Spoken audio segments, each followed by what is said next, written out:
SolidWorks makes a mathematical model, which means that it's accurate and it has this lines, edges that is sharp.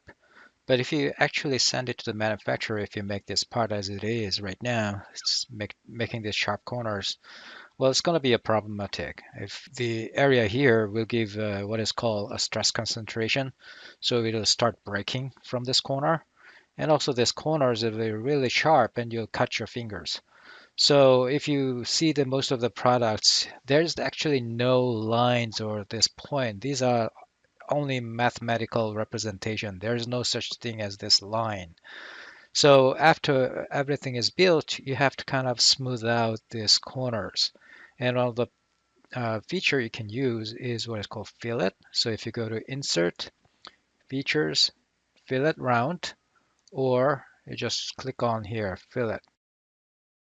And some CAD packages call it fillet, some other packages call it rounds. In SolidWorks, it's called fillet. There are different options in here you can choose, but in this course, you're going to just use this constant size fillet for now. So what you need to do is you have to select an edge that needs to be removed or smooth out after fillet is added. So for instance, here, this sharp corner needs to be removed. So you have to select that edge. And as I see the full preview here, it may not have this preview on, no preview, but I recommend using either partial preview or full preview so you can see. And you can specify the radius. So right now it's 10, or you can set it different radius. And this will be smoothed out. And actually this edge will be replaced by this cylindrical surface in this particular case. Well, it doesn't have to be a linear line. It can be any sharp edge in any geometry. I want to fillet around all these edges. So if you select an edge, but make sure that you have this tangent edge propagation on, is checked.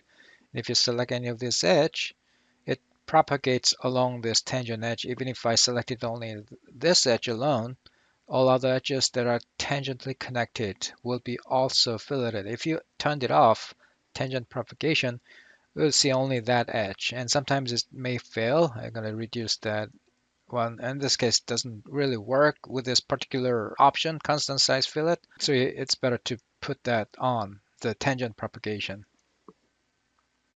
So I select more edges at the same time, right? So you have select this one and that one. So you keep adding it.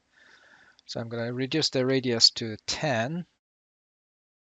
One limitation is you can select multiple edges here, but it should share one radius. And you cannot set multiple radius on different edges at the same time. If you want to add a different radius, for example, this edge here, you have to add a separate fillet. So I'm going to say OK. Now, if you want a different radius on this edge, you have to add a separate fillet, maybe like 5. You can add a different radius.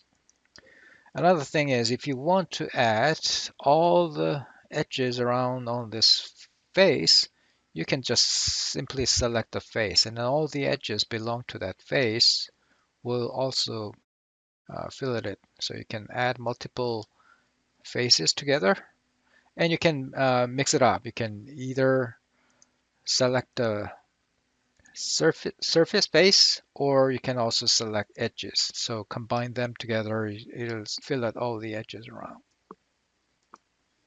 So this will give you the fillets, and also if you want to further do remove all the sharp corners, you can also do so. Fillets are features as well, so you can edit the fillet and modify the parameters as other features.